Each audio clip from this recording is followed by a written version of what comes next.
Sir नमस्कार. नमस्कार. आपलं नाव आणि पत्ता सांगा आपल्या शेतकरी मित्रांना.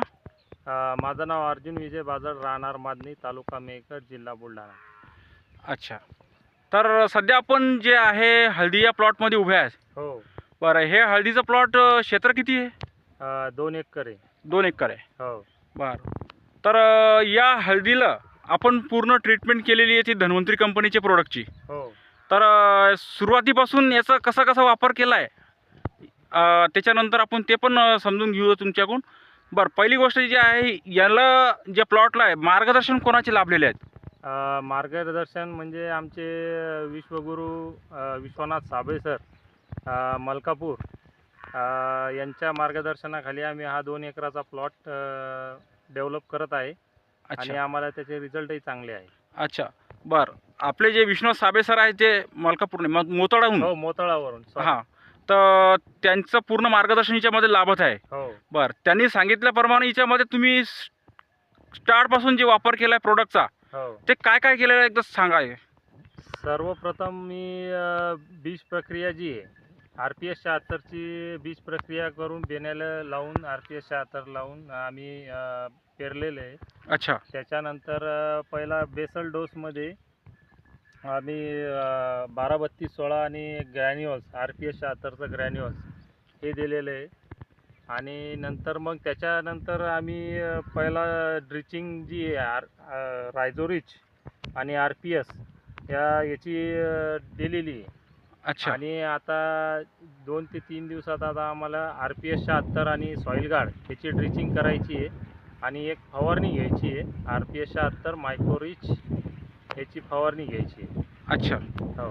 बरं, तर तुम्हाला याची माहिती कोणाकडून भेटली होती? आम्हाला याची माहिती संजय शिंगणे, राहणार डोणगाव यांच्याकडून भेटली. आणि त्यांच्यामार्फत विश्वनाथ साबळे सर मोताळा यांच्या मार्गदर्शनाखाली आम्ही पूर्ण डेव्हलप करत आहे. अच्छा, हे पूर्ण 2 एकरचा प्लॉट बघू शकतो आपण. हो. हे पूर्ण बेणं प्रक्रियेपासून हो. पूर्ण ट्रीटमेंट चालू आहे. हळदीची हाईट वाढली, हाईटही वाढली.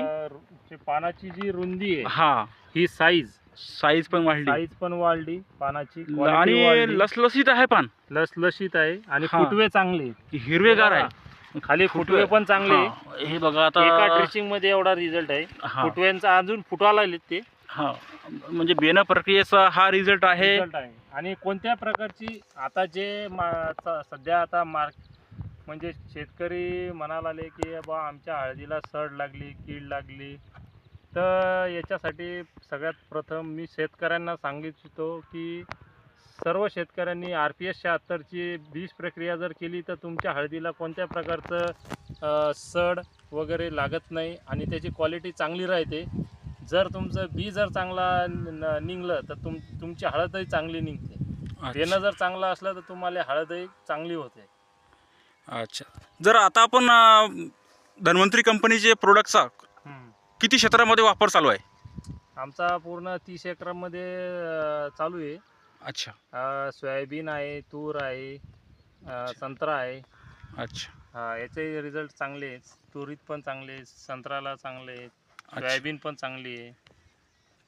बघू शकतो आपण, जबरदस्त रिझल्ट भेटले आहेत आपल्याला. एक ग्रॅन्युअल RPS 76 ग्रॅन्युअल आणि ड्रिंचिंगमध्ये एकच ड्रिंचिंग आणि एक फवारणी.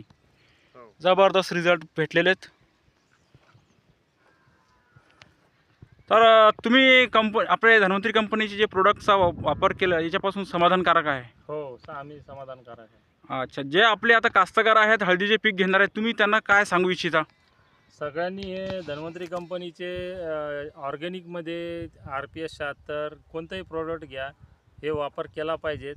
आणि याची जमिनीला चांगलं पोषक आहे आणि याच्यानं कोणत्या प्रकारचं हानिकारक नाही. आणि तुमचे जे जमिनीतले मित्र किडे आहेत हे पण तुमचे टिकून राहतात आणि त्याच्यामुळं तुमची क्वालिटी चांगली होते.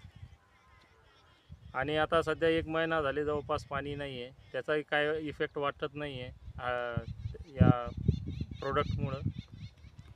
तर धन्यवाद. धन्यवाद. जय धन्वंतरी. जय धन्वंतरी.